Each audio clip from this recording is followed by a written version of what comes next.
এ নুপুর, নুপুর কি বলো? আমি কানে শুনি।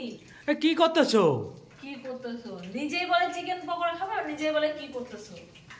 বললাম রাত্রে এখন চিকেন পকোড়া খাইতে হবে না, খিচুড়ি খাও। আমি ফ্রাইড রাইস খাইতে চাইছি আর তুমি হচ্ছে এখন আমাকে চিকেন পকোড়া বানাইতে লাগাই দিছো। কেন আমাকে একটু ক্যাপসিকাম, একটু বিনস এগুলো আইনে দিতে পারলা না? তুমি গাজর ঠাজর আইনে দিতে পারলা না? আর এখন এসে বলতেছে কি বানাও। খাও, এগুলো তুমিই খাবা, আমি খাবো না। খাও, বেশি বেশি করে খাও। আমার মাথা গরম আছে, যাও তুমি, এখন ক্যামেরা করবা না, যাও। আরে কিচ্ছু হবে না। হ্যাঁ, শখের মানুষকে বিয়ে করছো একটু। শখের মানুষ ত্যাগ করে তোমাকে বিয়ে করছি বস। এখন আমাকে চিকেন পকোড়া বানাতে হচ্ছে। আমার নিজের পছন্দ হচ্ছে ফ্রাইড রাইস আর আমি বানাচ্ছি হচ্ছে চিকেন পকোড়া। বলো এটা কি মানা যায়? তোমরাই বলো, মানা যায়? খাও, তুমি বেশি করে খাও, বুঝছো? একটু আমাকে